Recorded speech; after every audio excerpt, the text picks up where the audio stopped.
Salut, alors dans cette vidéo aujourd'hui on va voir comment investir en bourse et comment tu peux commencer à investir en bourse dès 50 €. Alors je me suis un petit peu décalé dans cette vidéo parce que je vais te faire des projections très précises avec mon calculateur d'intérêt composé. Je l'afficherai ensuite ici quand on va en avoir besoin.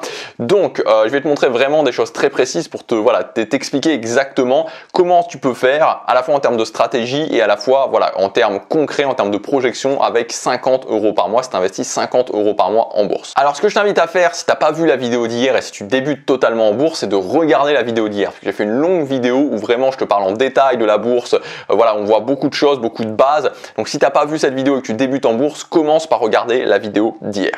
Alors on va commencer en parlant des ETF. Donc pourquoi je te parle des ETF? Tout simplement parce que les ETF c'est un moyen simple et efficace pour commencer à investir en bourse. Donc là encore une fois je t'invite à regarder la vidéo d'hier, notamment au niveau de la stratégie passive, puisque les ETF c'est lié justement à la stratégie passive, le fait d'investir sur des indices. Et donc en fait quand tu investis sur un ETF, tu investis sur un indice. Par exemple quand tu investis sur un ETF S&P 500, tu investis sur un tracker qui va répliquer la performance du S&P 500. Donc le S&P 500 c'est l'un des indices les plus connus et c'est l'indice en fait qui regroupe les 500 plus grosses capitalisations américaines. Donc pour info, c'est un indice qui représente 50% de la capitalisation boursière mondiale. Donc c'est vraiment assez important et c'est un indice où on a aussi, ce qui est très intéressant, c'est qu'il y a beaucoup de recul sur cet indice et donc il a performé depuis 1928 à 10% par an. C'est-à-dire que la performance annualisée depuis 1928 du S&P 500, c'est 10% par an. Alors évidemment, ça ne veut pas dire qu'il fait 10% tous les ans, c'est annualisé sur la durée, suivant la durée de référence sur laquelle on se base. Donc par exemple, tu as eu des années qui ont été extrêmement mauvaises. Donc par exemple, tu as eu le fameux 1931 où il a fait moins 38%, le S&P 500. Tu as eu aussi 2008 plus récemment où il a fait moins 39%. Mais en fait, ce qu'il faut bien comprendre, c'est que plus tu investis sur la durée avec des ETF, et même quand les périodes ont été mauvaises, et mieux c'est en fait. C'est-à-dire que là, je t'ai pris un exemple qui était assez précis. C'est que si tu avais investi de 2000 à 2019 sur le S&P 500, où tu as quand même ramassé la crise de la bulle Internet dans le début des années 2000, et que tu as aussi pris en pleine face le crash de 2008 avec un petit moins 39%, même si tu avais investi dans cette période qui était vraiment une très mauvaise période, peut-être une des plus mauvaises périodes, regroupées sur lesquelles tu pouvais investir, de 2000 à 2019, la performance du S&P 500, elle a quand même été de 6,1% annualisée. Donc c'est largement mieux que laisser son argent sur un compte courant ou que laisser son argent sur un livret d'épargne. L'autre avantage aussi des ETF, on va y revenir dans cette vidéo, c'est que c'est des choses qui sont facilement accessibles. C'est-à-dire que c'est très facile d'acheter un ETF. C'est toujours quelque chose que je répète, c'est que si tu sais acheter un produit sur Amazon, tu peux largement acheter un ETF, tu peux largement par exemple ouvrir un PEA et acheter un ETF, ouvrir un CTO et acheter un ETF. Donc ce qu'on va faire, c'est que vu que j'ai déjà pas mal parlé de tout ce qui était vraiment de stratégie dans la vidéo d'hier, encore une fois je t'invite à la regarder si tu l'as pas vue. Aujourd'hui on va faire quelques projections de voir qu'est-ce qui peut se passer en fait si tu as un tout petit budget et que tu commences à investir en bourse, ou alors si tu es plutôt frileux sur le fait d'investir en bourse et que tu veux quand même te lancer. Donc tu vas voir, on va partir vraiment sur des sommes qui vont être vraiment des petites sommes. Donc là je t'ai pris par exemple l'exemple d'un ETF. Alors te laisse pas impressionner par les noms parce que c'est vraiment très simple. C'est l'ETF Lyxor PEA S&P 500. Donc en très clair, ETF, c'est pas tout simplement parce que c'est un ETF. Lyxor, c'est un des distributeurs majeurs d'ETF pour le PEA. Il faut savoir que pour le PEA, tu as 3 grands distributeurs, plan d'épargne en action, tu as 3 grands. Encore une fois, te laisse pas impressionner par tout ça parce que c'est très simple en fait. C'est des choses qui sont vraiment très simples. Tu as 3 grands distributeurs d'ETF pour le PEA. Tu as Lyxor, tu as Amundi et tu as BNP Paribas. Donc ETF Lyxor, c'est le distributeur. PEA, ça veut dire qu'on peut investir dessus dans le cadre d'un PEA, du plan d'épargne en action. Et S&P 500, c'est l'indice qui reproduit. Donc tu vois, c'est vraiment très simple. Donc c'est un ETF. Alors bon, c'est un ETF capitalisant, mais peu importe, t'as pas forcément, c'est-à-dire qu'en gros les dividendes sont automatiquement réinvestis. Il est éligible au PEA. Donc cet ETF, fin 2021, cet ETF, il ne coûtait que 17 € à l'achat. 17 euros. C'est-à-dire qu'en fait, en dépensant 17 euros, par exemple par mois, tu achètes 17 euros, tu as un ETF qui reproduit la performance. Donc, tu as pour 17 euros un ETF qui te reproduit la performance du S&P 500. Donc, en gros, 17 euros, qu'est-ce que c'est 17 euros? Qu'est-ce que c'est 17 euros sur ton mois? Si tu investis 17 euros par mois, tu vois, je sais pas, enfin, tu vois, tu vas acheter, maintenant, tu vas dans un café, tu vas chez Café Starbucks pour prendre ton repas du midi ou même pas, tu vas prendre un café, ça te coûte 5 euros, tu vois. Donc, 17 euros, c'est vraiment quelque chose que tout le monde, quasiment tout le monde, tu vois, tu peux mettre de côté 17 euros. Alors, je voudrais te faire justement, et c'est donc là que je vais te faire apparaître maintenant, qu'il devra apparaître ici, le simulateur d'intérêt composé. Donc très simple, un capital initial, l'argent que tu mets à la base, les versements mensuels, si tu mets des versements, un taux d'intérêt annualisé et une durée d'investissement. Alors, ce qu'on va faire, c'est qu'on va partir justement sur cet ETF. Donc, tout ce qu'on va faire, c'est qu'on va dire capital initial 0. Tu investis 0. Donc, tu n'as pas de capital initial. Versement mensuel, comme on a vu, on va mettre un petit 17 euros. Donc, c'est le prix actuel, hein, parce que ça évolue tout le temps, mais c'est le prix actuel de cet ETF. Ensuite, taux d'intérêt, on va mettre 10%, puisque c'est le taux d'intérêt historique du S&P 500 depuis 1928. Bon, a priori, il y a un petit peu de marge. Et, voilà, donc 10%. Et ensuite, on va mettre une durée, allez, on va mettre une petite durée de 30 ans pour voir un petit peu ce que ça donne sur 30 ans. Voilà, ok. Et donc, voilà le résultat. 35 348 euros. Là, c'est juste des maths. Hein. C'est-à-dire c'est un calculateur, ça te fait une simulation mathématique. Si tu investis capital 0 euros, que tu mets 17 euros par mois, que tu as un taux annualisé de 10% et que tu laisses sur 30 ans, à la fin, tu as 35 348 euros.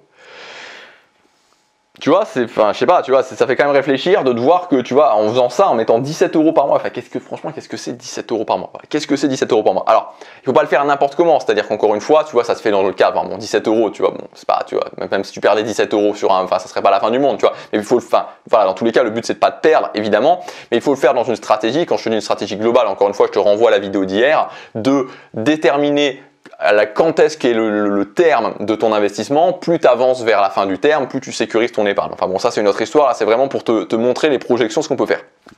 Donc maintenant, vu qu'on a fait une vidéo où on parlait d'investir 50 euros, on va faire 50 euros. Donc on va voir ce qu'on peut, on va voir un petit peu ce qu'on peut faire si on investissait. Tout simplement, on va prendre une durée plus courte, parce que je sais bien que des fois on peut se dire, bah, 30 ans c'est très long. Donc on va partir sur pas de capital initial, encore une fois, un capital initial 0. On va mettre 50 euros par mois. Encore une fois, on va mettre le taux historique du S&P 500 qui est 10%. Et on va mettre sur, cette fois-ci, on va mettre sur 10 ans. OK? Et voilà, tout simplement, en investissant 50 euros par mois sur 10 ans, ça me fait 10 073 euros. Voilà. Donc évidemment, la durée d'investissement est plus courte, mais voilà, je mets 50 euros par mois sur 10 ans, j'ai 10 073 euros. Et maintenant, si je le fais sur 30 ans, qu'est-ce que ça va me donner? Donc, qu'est-ce que ça me fait si je mets 50 euros par mois? 50 euros par mois, on ne parle pas d'un truc de fou là quand même. Hein. Faut bien se rendre compte de ce que c'est. 50 euros par mois sur 30 ans, ça a été un peu spoilé, normalement vous l'avez déjà vu, 103 965 euros. Donc, ça veut dire que, alors évidemment il y a toujours des gens qui vont dire mais qu'est-ce qui se passe si c'est pas comme avant, qu'est-ce qui se passe si c'est la fin du monde, qu'est-ce qui se passe si le système bancaire s'écroule, qu'est-ce qui se passe s'il y a des aliens qui envahissent la Terre, etc., etc. Oui, il peut y avoir des aliens qui envahissent la Terre, enfin a priori ça sera pas le cas. Donc l'idée voilà, c'est que si on part de toute façon, moi ma vision des choses, et puisqu'on est quand même sur une chaîne de développement personnel à la base, ma vision des choses c'est de me dire voilà, moi j'imagine pas le pire, voilà, j'imagine, alors ça veut pas dire que je suis naïf, mais il n'y a pas de raison que, alors qu'il y a eu des choses qui sont passées au siècle dernier qui étaient quand même terribles, les guerres mondiales, etc. Il n'y a pas de raison que, non. Donc voilà, je pars sur quelque chose, tu vois, je pars sur quelque chose, je me dis, ok, il n'y a aucune raison, et ce qui risque de se passer, c'est que je serai mort que le S&P 500 continuera à faire 10% annualisé.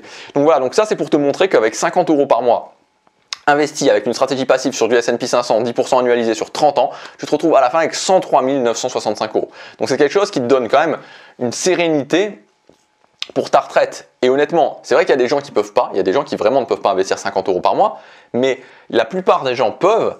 Et combien il y a de personnes, tu vois, ça fait quand même vraiment réfléchir, tu vois. Moi je trouve que ça fait quand même vraiment réfléchir parce que combien tu as de personnes qui finalement, qui concrètement pourraient pourraient faire ça et qui le font pas. et qui, tu vois, se retrouvent des fois à la retraite en difficulté ou des années après en difficulté, alors qu'avec ça, tu vois, ça peut clairement changer les vies. Maintenant, on va faire une autre petite simulation parce que je sais aussi qu'il y a beaucoup de personnes qui se disent moi, j'ai pas suffisamment de temps, mais imaginons que vous ayez des enfants. Enfin, imaginons que vous ayez des enfants, donc vous partez, vous êtes des parents, vous avez des enfants, vous voulez leur construire un capital. Donc vous partez avec 1000 euros, 50 euros par mois. Cette fois-ci, on reste sur le taux historique, encore une fois, du S&P 500 et on se dit sur 25 ans, comme ça, qu'est-ce que je vais pouvoir leur construire comme capital quand ils auront 25 ans. Et voilà, quand mes enfants auront 25 ans, ils auront 72 993 euros. Donc si j'ai un enfant, que je lui mets 1000 euros de capital à sa naissance, que j'investis sur du S&P 500 pendant 50 euros par mois pendant 25 ans, à la fin, ça fera 72 993 euros. Alors pour ceux qui se disent, effectivement, il y a des impôts dessus, alors je vous fais le calcul, impôts compris, donc si vous investissez dans le cadre du PEA, bon je rentre pas dans le détail, mais après 5 ans, il n'y a plus que les 17,2% de prélèvements sociaux, ça fait, je l'ai noté, 60 584 euros imposition après l'imposition nette que vous touchez. Donc voilà, donc pour terminer cette vidéo, si vous voulez commencer à faire ça, je vous ai tout simplement noté, je vous mettrai les screens, je vous ai mis deux ETF sur lesquels vous pouvez investir, donc celui qu'on a vu, le fameux le Lyxor PEA S&P 500, voilà, qui actuellement est à 17 euros avec 0,15% de frais par an. C'est un des ETF qui a le moins de frais. Sa performance sur les 3 dernières années a été de 17,1%. Il est éligible au PEA. C'est un ETF capitalisant, c'est-à-dire que les dividendes sont automatiquement réinvestis. Et enfin, vous avez, si vous voulez aussi investir sur quelque chose qui est un peu plus large que le S&P 500, c'est l'indice qui s'appelle le MSCI World. Vous avez le Lyxor PEA Monde, donc qui réplique le MSCI World, un prix de 25 euros. Performance quasiment identique, 16,2% sur 3 ans. Les frais sont un petit peu plus élevés, 0,45%, mais il est sur le MSCI World qui représente voilà, 85% de la capitalisation boursière mondiale. Si vous voulez aller plus loin, si vous voulez que moi je vous explique comment commencer à investir en bourse, comment vous lancer, vous pouvez accéder à ma formation, le guide complet pour investir en bourse. C'est le premier lien dans la description. Tu cliques sur le lien, vous cliquez sur ce lien, il y a tout le programme qui est indiqué. La formation est en promotion actuellement, mais le tarif augmente ce soir. Donc aujourd'hui, c'est le meilleur jour pour accéder à cette formation. Je te laisse regarder ça. Je te dis à demain pour la prochaine vidéo. Passe à l'action, chaque jour compte.